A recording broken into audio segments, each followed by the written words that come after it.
Hello, I'm Joe Crisera from ContractorSelling.com and welcome to JoeTV, the place you go to change your thinking and grow your sales. Now you know your product, you watch the numbers like a hawk, and you do your best to hire the right kind of people into your organization. And yet there's one mistake you might be making that holds your team back and keeps them from being as productive and as effective as they can be.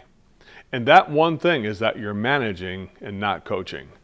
Most people in leadership positions manage first. While managing is necessary, management alone won't create a great team. In fact, management alone might actually hurt your team. Generating numbers, wondering why your people aren't performing, having endless meetings with coworkers, or complaining to your team about their performance are all activities that mediocre or losing managers do on a daily basis. Enabling the routine and the status quo without challenging your people by creating new possibilities is simply malpractice. Your team needs a great coach first and a manager second. To understand why coaching should be your first priority, you need to have a firm grip on the difference between coaching and managing. One of the best explanations I've ever seen came from Brian Tracy. He said, "Management is transactional, while leadership is transformational." And that's really what a great coach is. A transformational leader, someone who makes changes happen to disrupt the failing or mediocre team. Transactional management starts with fixation on statistics, things like billable hour ratios, closing rates, average invoices, total revenue, and creating even more reports to dig deeper. It's an obsession with things that have happened in the past. Coaching, on the other hand, is transformational in that it focuses on changing things and creating new assignments to improve those statistics. Think about when you go to a ball game or a sporting event. Do the coaches and players spend more time looking at the scoreboard or focusing on what improvements they'll need to make right now? Great coaches spend 10% of their time thinking about the past and 90% of their time focusing and doing something now to influence the future. They're creating team activities, training, and individual assignments that are needed for each member of the team to improve. In essence, more time is spent doing and a fraction of the time is spent thinking. Now, as a result, coaches frequently spend time with each member of the team and provide them with new ideas, skills, tools, and assignments they'll need to develop and grow as a professional. Coaching changes the results while management only examines them. According to Salesforce.com, teams who use performance coaching have 161% more wins than teams who don't. Sounds pretty great, huh? How do you start by shifting your focus from being a manager into a coach so your team and your business can enjoy that kind of success? All coaches must sincerely and deeply believe in three things. Belief number one, all top-notch coaches believe that great things are possible. Not pretty good things, not average things, but great things.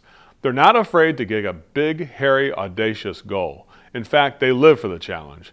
And while anyone can set a big, significant goal, coaches really believe, in a shadow of a doubt, that their team can achieve them.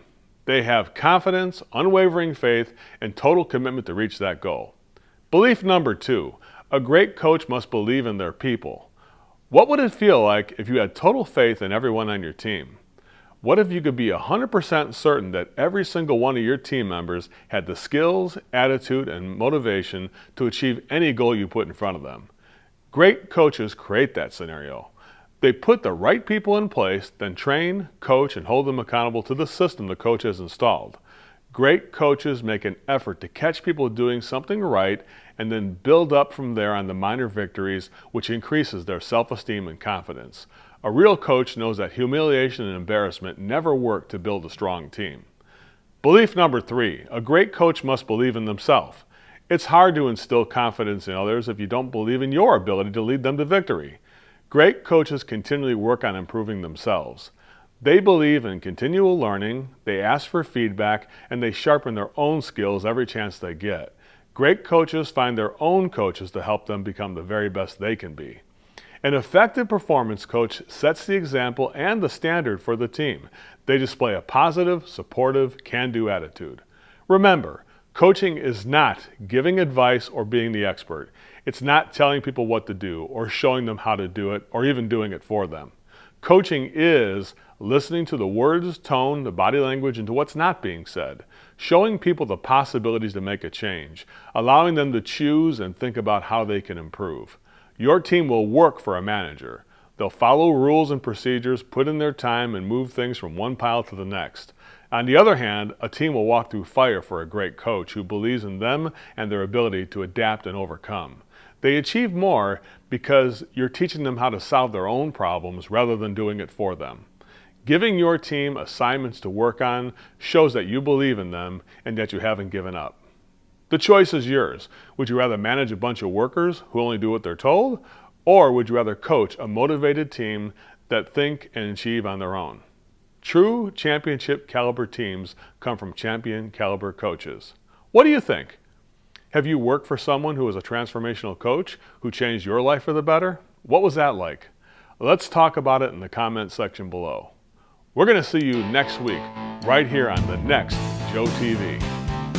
If you like the information you heard here today, go to our social media platforms and like, follow, and subscribe to us so you can get updated on all the new, latest, upcoming events. To watch the full-length version of this video, go to contractorselling.com right now and subscribe.